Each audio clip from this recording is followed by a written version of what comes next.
Political vibes ప్రేక్షకులకు నమస్కారం. మిత్రులారా, జూబ్లీహిల్స్ ఉప ఎన్నిక తర్వాత తెలంగాణలో గ్రామ పంచాయతీ ఎన్నికలు జరిగినాయి. 3 దఫాలుగా జరిగినాయి. సో ఈ 3 దఫాలలో కూడా కాంగ్రెస్ అనేది అత్యధిక సీట్లు సాధించింది. కాంగ్రెస్ బలపరిచిన అభ్యర్థులే ఎక్కువ మంది గెలిచిండ్రు. తర్వాత బీఆర్ఎస్, తర్వాత ఇండిపెండెంట్లు, ఆ తర్వాత 4వ స్థానంలో భారతీయ జనతా పార్టీ ఉన్నది. మరి కారణం ఏంటంటే జూబ్లీహిల్స్ ఉప ఎన్నిక ఇంపాక్ట్ అనేది రాష్ట్రం మొత్తం మీద పడ్డది. గ్రామ పంచాయతీ ఎన్నికల మీద పడ్డది.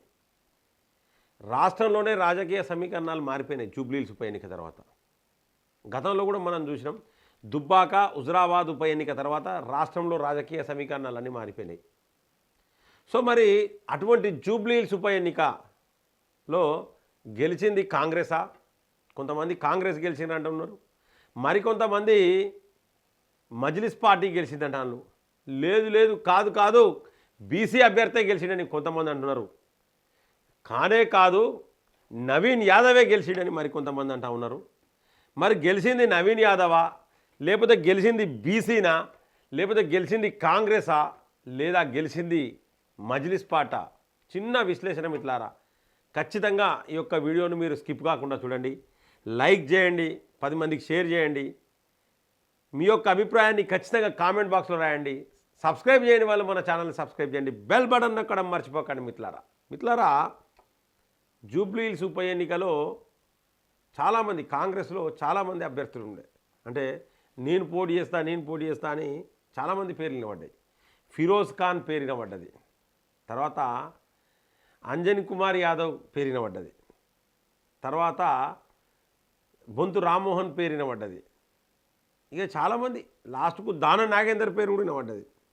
ఇక వీళ్ళతో పాటు నవీన్ యాదవ్ పేరు వినబడ్డది. సో మరి వీళ్ళందరిలో ఎవరికి టికెట్ ఇచ్చినా ఖచ్చితంగా కాంగ్రెస్ ఓడిపోయేది. కేవలం ఒక నవీన్ యాదవ్ తప్పితే ఇంకా స్ట్రాంగ్ క్యాండిడేట్ లేనేలేడు అక్కడ. ఎందుకంటే అక్కడనే జూబ్లీహిల్స్ లోకల్ అయిపోయిండు. వాళ్ళ నాన్నకున్న పరపతి కావచ్చు, వాళ్ళకున్న సంబంధాలు కావచ్చు, అంటే వ్యక్తిగతంగా నవీన్ యాదవ్ అనే వ్యక్తి చాలా బలవంతుడు జూబ్లీహిల్స్లో, అందులో నో డౌట్. ఎవరిని అడిగినా, చిన్నపిల్లల్ని అడిగినా చెప్తారు నవీన్ యాదవ్ వ్యక్తిగతంగా చాలా బలవంతుడు. అయితే దానికి కారణాలు కూడా మనం తెలుసుకోవాలి. నవీన్ యాదవ్ మజ్లిస్ పార్టీ నుంచి వెళ్ళి పోటీ చేసినప్పుడు 44,000 పైగా ఓట్లు వచ్చినాయి. ఇదే నవీన్ యాదవ్ ఇండిపెండెంట్గా పోటీ చేసినప్పుడు 18,000 ఓట్లు వచ్చినాయి. అంటే నవీన్ యాదవ్ బలవంతుడే. ఇవాళ కొన్ని చోట్ల కొన్ని పార్టీలు పోటీ చేస్తే 2,000, 1,000 ఓట్లు కూడా వస్తలేవు. అటువంటి నవీన్ యాదవ్కు జూబ్లీహిల్స్లో గతంలో ఇండిపెండెంట్గా పోటీ చేసినప్పుడు 18,000 వచ్చినాయి. అంటేనే నవీన్ యాదవ్ అక్కడ స్ట్రాంగ్ అన్నట్టు. ఇక పోతే యువకుడు, ఇవన్నీ కూడా ఆయనకున్న ప్లస్ పాయింట్స్. సో ముఖ్యంగా ఏంటంటే ఆడ బీసీని నిలబెట్టడం వల్ల కొంత ప్లస్ అయింది. అలాగే ఈ కులం ఓట్లు, వాళ్ళ కులానికి సంబంధించిన ఓట్లు, యాదవ్స్ ఓట్లు అన్నీ కూడా పూర్తి స్థాయిలో, అంటే యాదవ్స్ అందరూ కలిసి కట్టుగా పనిచేసినారు నవీన్ యాదవ్కు. ఆడ కాంగ్రెస్ కోట్లే వేయలే మిత్రులారా, నేను క్లియర్ కట్గా చెప్తా ఉన్నా.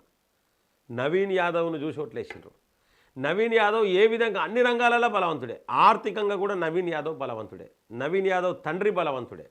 కాబట్టి జూబ్లీహిల్స్ ఉప ఎన్నికలో ఓట్లు అనేటి నవీన్ యాదవ్ను, నవీన్ యాదవ్ తండ్రిని చూసి పడ్డాయి ఓట్లు. ముఖ్యంగా ఏంటంటే వాళ్ళ ఆర్గనైజింగ్ చాలా బాగున్నది అక్కడ. కాంగ్రెస్ ఆర్గనైజింగ్, నవీన్ యాదవ్ ఆర్గనైజింగ్ అనేది చాలా బాగున్నది. ఇక్కడ ఏమైందంటే Bharatiya Janata party weaker candidate పెట్టిండ్రు, కాబట్టి భారతీయ జనతా పార్టీ పక్కా పోయింది. ఇక పోతే బీఆర్ఎస్లో క్యాండిడేట్ బలంగల క్యాండిడేట్ కాదు ఆమె గోపీనాథ్ బలవంతుడే, కానీ గోపీనాథ్ సతీమణి అక్కడ అంత బలంగా లేదు. ఆమెకు రాజకీయాలతో సంబంధం లేదు, కానీ సెంటిమెంటల్గా బీఆర్ఎస్ మీద ఉన్న ప్రేమతోని పడ్డ ఓట్లు మాత్రమే అవి పడ్డాయి. ఇక పోతే ప్రతి ఒక్కరికి నేను ఫస్ట్ నుంచి చెప్తా ఉంటా, ఒక పార్టీ బలంగా ఉంటేనే కాదు, క్యాండిడేట్ కూడా బలంగా ఉండాలి. క్యాండిడేట్ 70% బలంగా ఉంటే 30% పార్టీ సహకారం ఉండాలని చెప్తా ప్రతి చోట. సో ఇక్కడ నవీన్ యాదవ్ 80 నుండి 90% నవీన్ యాదవే బలవంతుడు, అందుకే నవీన్ యాదవ్ గెలిచిండు. అలాగే బీసీ ఉద్యమం ఇక చూస్తే ఏంటంటే ఇప్పుడు ప్రస్తుతానికి బీసీలు అందరూ ఒక తాటిపైకి వస్తున్నారు. సో కాబట్టి జూబ్లీహిల్స్లో కూడా ఈయన బీసీ అభ్యర్థి అని చెప్పేసి కూడా ఓట్లు వేసిండ్రు. అంతేగాని నవీన్ యాదవ్ను కాంగ్రెస్ వ్యక్తి అని చెప్పేసి ఓట్లేయలే. ఇక్కడ ఇంకోటి మజ్లిస్ పార్టీ వాళ్ళు ఓట్లేయలే. ముఖ్యంగా ఏంటంటే అజారుద్దీన్కి కనుక టికెట్ ఇస్తే డిపాజిట్ కూడా రాకపోవు, ఖచ్చితంగా బీఆర్ఎస్ అభ్యర్థి గెలుసు. ఇక పోతే ఇంకొక విషయం ఏంటంటే బీఆర్ఎస్ నుంచి వెళ్ళి ఈ యొక్క గోపీనాథ్ సతీమణిని కాక గోపీనాథ్ బ్రదర్ను వజ్రానాథ్ని కనుక నిలబెడితే టఫ్ ఫైట్ వచ్చు, చాలా టఫ్ ఫైట్ వచ్చు. ఎందుకంటే ఆర్గనైజింగ్ ఆయన కూడా బాగా చేయగలుగుతాడు. సో ఇక్కడ ముగ్గురు అభ్యర్థుల లంకెల దీపక్ రెడ్డి కావచ్చు, నవీన్ యాదవ్ కావచ్చు, మాగంటి సునీత కావచ్చు, వీళ్ళ ముగ్గురు అభ్యర్థుల ఆర్గనైజింగ్ చేసే కెపాసిటీ లంకల దీపక్ రెడ్డికి లేదు, అటు సునీతకి లేదు, కేవలం నవీన్ యాదవ్కే ఉన్నది. ఇక పోతే పార్టీ తోడైంది. సో ఆర్థికంగా కూడా కొంచెం గట్టిగా ఉన్నారు. సో ప్రభుత్వం కూడా సపోర్ట్ చేసింది, అధికారులు సపోర్ట్ చేసినారు. సో ఇవన్నీ కలిసినాక నవీన్ యాదవ్ గెలిచిండు. ముఖ్యంగా నవీన్ యాదవ్ గెలవడానికి గల ముఖ్యమైన కారణం ఏంటంటే ఆయన ఆర్గనైజింగ్ బాగున్నది, ఆయన యూత్ను బాగా ఆకర్షించుకున్నాడు, మీడియాను బాగా కవరేజ్ చేసిండు, మీడియా పరంగా సోషల్ మీడియా పరంగా బాగా కవరేజ్ చేసిండు. సో మీడియా ఆర్గనైజింగ్ కూడా చాలా బాగున్నది.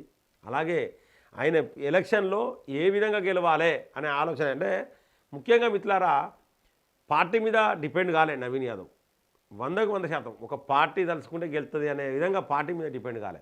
పార్టీ చేసే పనులు పార్టీ చేసినాయి, అంతకంటే ఎక్కువ తను వ్యక్తిగతంగా, తన తండ్రి కూడా వ్యక్తిగతంగా చాలామంది ఆయన కోసం, ఆయన కులంకు సంబంధించిన వాళ్ళు కూడా చాలామంది ఆయన కోసం పనిచేయడం, సోషల్ మీడియా పనిచేయడం, యూట్యూబ్ ఛానళ్ళు, మీడియా ఇదంతా కూడా ఆర్గనైజింగ్ చాలా బ్రహ్మాండంగా చేసిండ్రు. అంటే ముఖ్యంగా ఏంటంటే ఇవన్నీ కూడా నవీన్ యాదవ్ వ్యక్తిగతంగా చేసిన పనులు.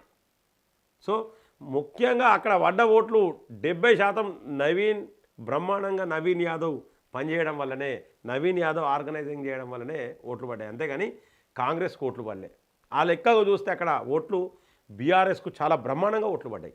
ఎందుకంటే అక్కడ క్యాండిడేట్ వీకర్ క్యాండిడేట్, ఎవరికి తెలియని క్యాండిడేట్ మాగంటి గోపీనాథ్ భార్య, అసలు రాజకీయాలతో సంబంధం లేని క్యాండిడేట్ కూడా గన్ని ఓట్లు పడ్డాయి. అంటే అక్కడ బీఆర్ఎస్ స్ట్రాంగ్ ఉన్నది. బీఆర్ఎస్ అనేది చాలా ఓట్లు తీసుకుంటే కాంగ్రెస్ మీద ఎంత వ్యతిరేకత ఉన్నదనేది బీఆర్ఎస్కు పడ్డ ఓట్లను చూస్తే మనం చెప్పచ్చు క్లియర్గా. అటువంటి పరిస్థితులలో కూడా ఆడ కాంగ్రెస్ గెలిచింది అంటే కారణం కాంగ్రెస్ కాదు, కారణం అక్కడ నవీన్ యాదవే, మళ్ళీ బీసీ అభ్యర్థి కాబట్టి గెలవడం జరిగింది. మిత్రులారా ఈ యొక్క విశ్లేషణ మీకు నచ్చినట్లయితే లైక్ చేయండి. ఈ యొక్క విశ్లేషణ పట్ల మీ యొక్క అభిప్రాయాన్ని ఖచ్చితంగా కామెంట్ బాక్స్లో రాయండి. సబ్స్క్రైబ్ చేయని వాళ్ళు మన ఛానల్ సబ్స్క్రైబ్ చేయండి, బెల్ బటన్ నొక్కడం మర్చిపోకండి. మిత్రులారా జై హింద్, జై భారత్.